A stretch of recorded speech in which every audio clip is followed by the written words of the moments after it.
The scent of burnt toast hit me like a slap across the face the moment I opened the front door. Not just any burnt toast, the kind that's been left abandoned, forgotten on a plate for hours. I stepped into the kitchen, dropping my briefcase onto the counter with a thud. "Lisa?" My voice echoed through our empty house. A yellow post-it note clung to the refrigerator door, "Gone to clear my head. Don't wait up." Her handwriting seemed rushed, the letters sharper than usual. A half-eaten piece of toast sat on a plate, smeared with something red. I assumed it was strawberry jam, though Lisa usually preferred marmalade. I grabbed the plate to rinse it, but when I ran it under the tap, the red substance didn't budge. I scraped at it with my fingernail. It flaked rather than dissolved. Blood. My stomach tightened. Before I could process this thought, the doorbell rang, its chime cutting through the silence. I glanced at my watch. 9 in the evening was late for visitors. When I opened the door, I found a delivery man struggling with an enormous bouquet of red roses. He looked relieved to hand them over. "Delivery for Lisa Moore," he said, passing me a clipboard to sign. With the roses sitting on our coffee table, I searched for a card. I found it tucked between velvety petals. "You don't deserve her, but thanks for keeping her entertained." My hand trembled as I read the words again. Lisa's car wasn't in the driveway. Her phone sat charging on the bedside table, but my calls went straight to voicemail. Under a stack of unopened mail, I found another note, this one printed rather than handwritten. "She won't tell you the truth, but I will." Something cold and heavy settled in my chest as I stared at those words. The life I thought I knew was starting to unravel, thread by treacherous thread. I sifted through the pile of mail with shaking hands, hunting for any clue that might explain Lisa's absence.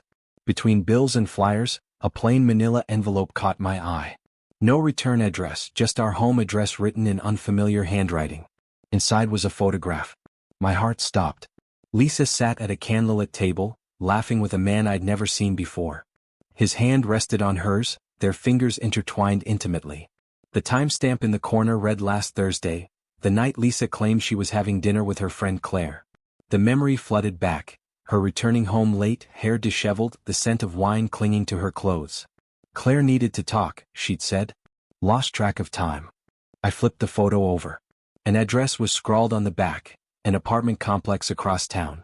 Without thinking, I grabbed my car keys.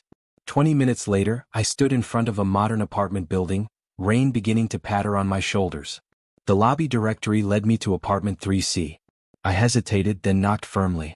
The door swung open, revealing a tall man with casual confidence etched into every feature. He looked like he'd stepped out of a cologne advertisement. "Well," he said, smirking as he recognized me from what must have been a description. "You must be David. Who are you?" I demanded. "And how do you know my wife?" His smile widened, revealing perfect teeth. "Jason," he offered, extending a hand I didn't take. "And I know Lisa in all the ways you don't." He leaned against the doorframe. "I wondered how long it would take you to figure it out. She said you were oblivious, but even I didn't think you'd be this slow." The truth hit me like a physical blow. My world collapsed into a single, devastating revelation. Something snapped inside me. I pushed past Jason into his apartment, my body moving on instinct rather than thought. "What the hell do you think you're doing?" I demanded, my voice barely recognizable to my own ears.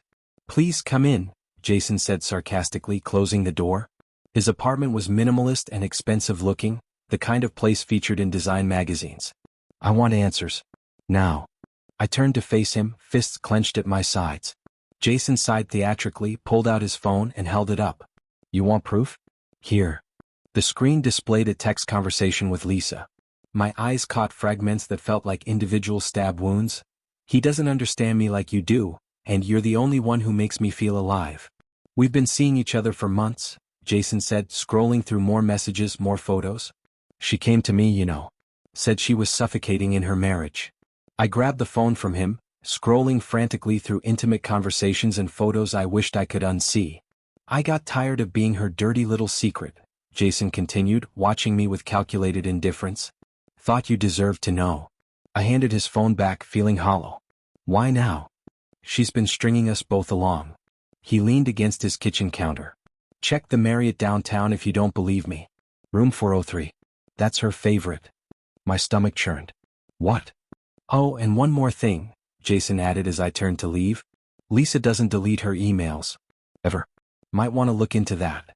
I walked out without another word, rain now falling heavily as I stumbled to my car. The betrayal was worse than I'd imagined, not just an affair but a calculated double life. I drove to the Marriott through sheets of rain, windshield wipers struggling to keep pace with the downpour. Water streamed down my face as I dashed from the parking garage to the lobby, but I barely noticed. My mind was consumed by a single thought: room 403.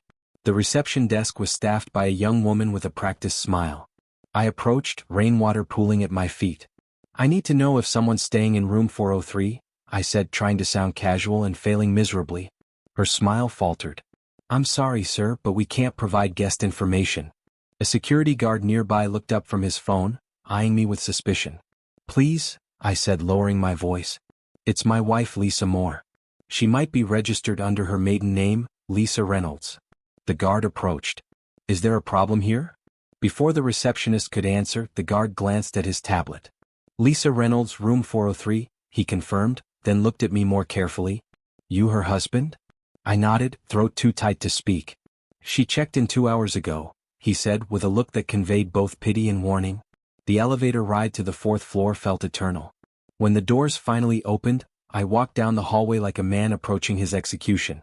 Outside room 403, I heard voices, Lisa's musical laugh followed by a man's deeper tones. Not Jason's voice. Someone else. I knocked, hard and insistent. "Who is it?" Lisa called. "It's me," I answered. "Open the door, Lisa." Silence fell. Then footsteps approached, and the door opened to reveal Lisa wrapped in a hotel bathrobe, her expression shifting from shock to defiance. "David? What are you doing here?" she asked, attempting to block my view of the room. But I could see past her to where a man, not Jason, sat on the edge of the bed in his underwear. "Just a friend," Lisa said quickly. "Maybe if you paid more attention to me." I turned and walked away, her voice rising behind me. "Don't think this is over, David." The rain pounded against my back as I stood in the hotel parking lot, water streaming down my face, mingling with what might have been tears. Illuminated by the harsh glow of a streetlight, I had a moment of clarity. Lisa would twist this, make herself the victim. I needed to protect myself.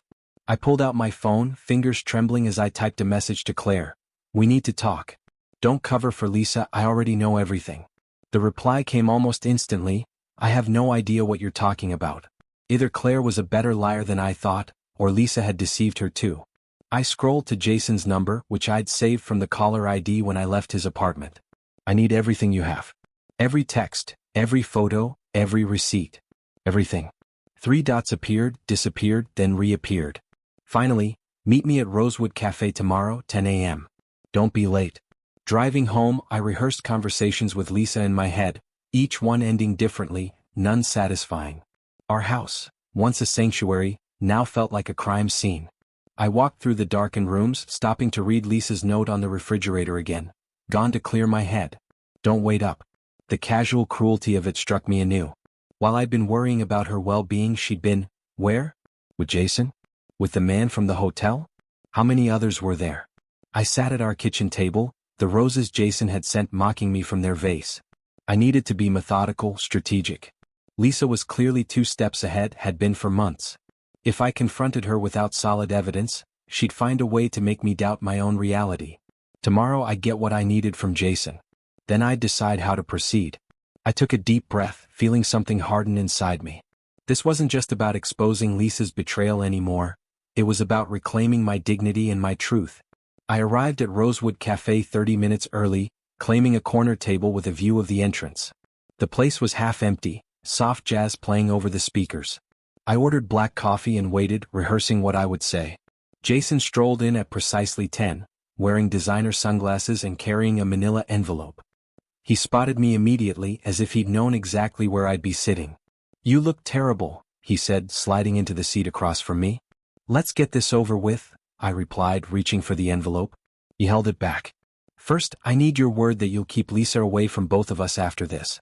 She's become unpredictable." I looked at him more carefully. Behind the swagger, I detected genuine concern. Perhaps even fear. "What do you mean?" "Just promise," he insisted. "Once you see what's in here, you'll understand."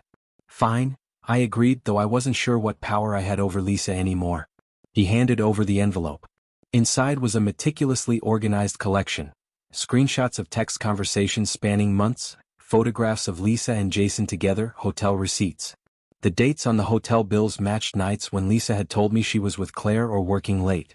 There were dinner receipts, movie tickets, even flight itineraries for a weekend getaway she'd claimed was a work conference. "Why are you doing this?" I asked, looking up from the damning evidence. Jason's confident facade cracked slightly. "Let's just say you're not the only one who got played. I thought I was special until I found out about the others." "There's more than the guy at the Marriott?" He nodded grimly. "Lisa collects people, David. Like trophies." "I don't need your sympathy," I said, gathering the evidence. "Wasn't offering any," he replied. "Just solidarity." I left without another word, the envelope tucked securely under my arm.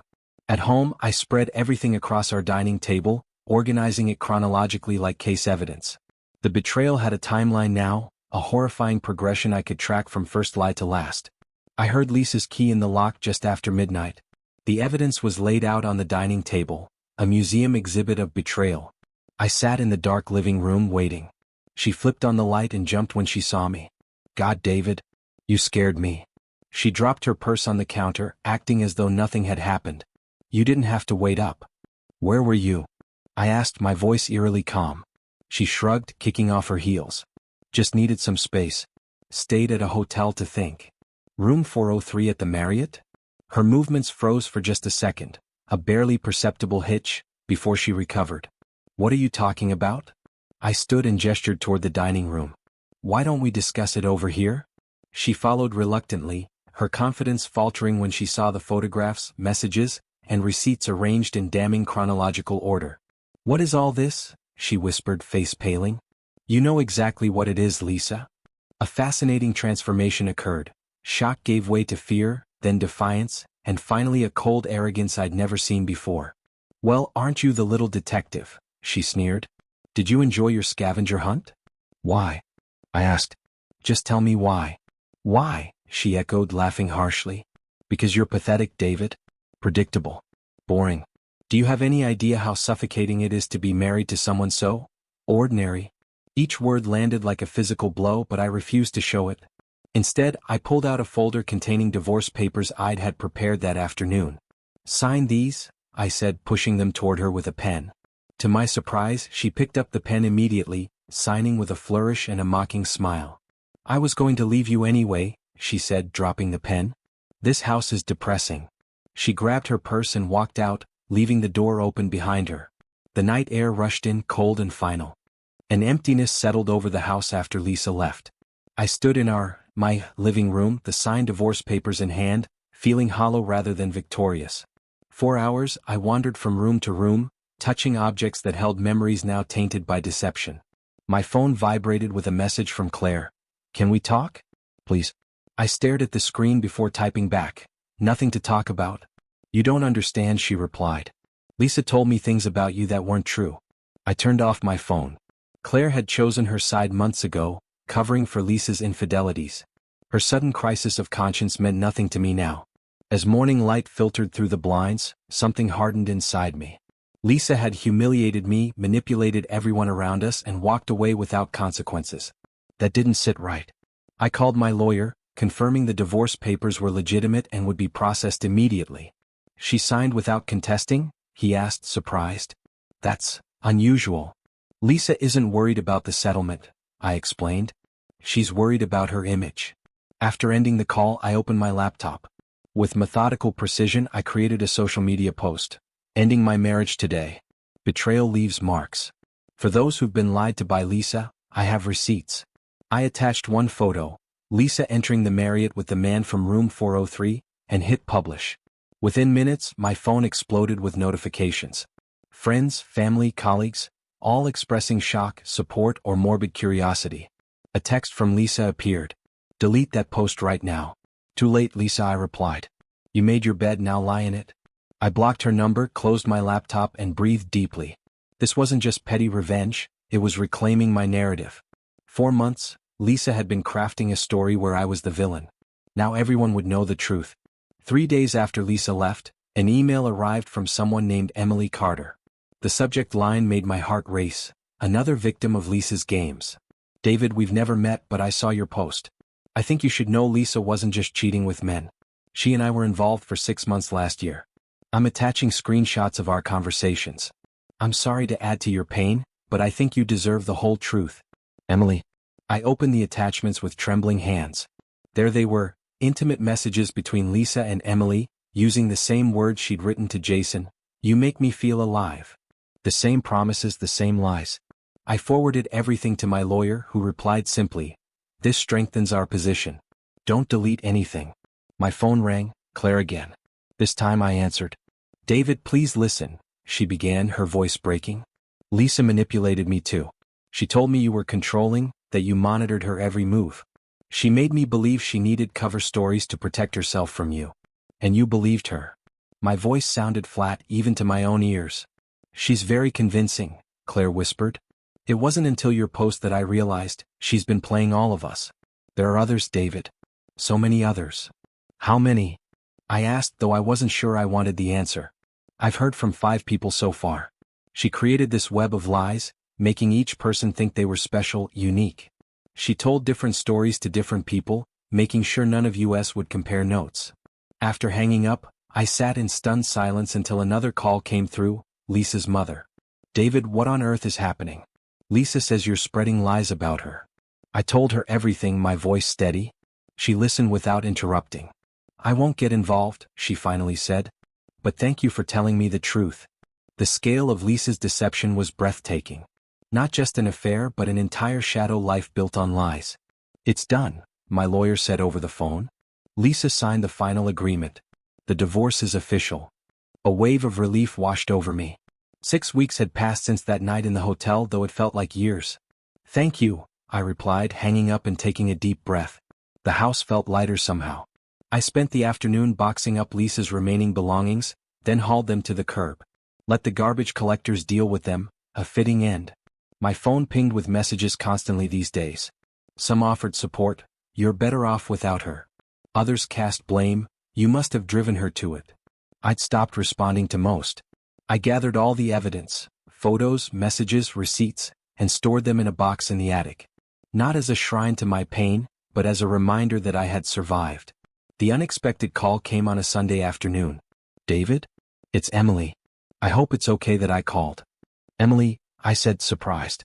How did you get my number? Claire gave it to me. I wanted to check how you're doing.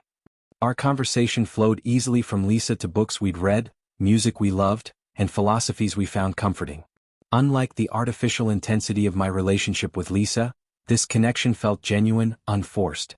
Over the following weeks, Emily and I continued talking. We took things slowly, both scarred from Lisa's manipulations. Trust was precious now, something to be earned gradually. I repainted the walls, rearranged furniture, and planted a garden, each change erasing another trace of Lisa from my life. An email arrived from Lisa one morning. I'm sorry for everything. I wasn't well. Can we talk? I read it twice, then deleted it without responding. Some chapters are better left closed. Standing in my transformed home, I realized I'd found a strength I never knew I possessed. The betrayal that could have broken me had instead set me free.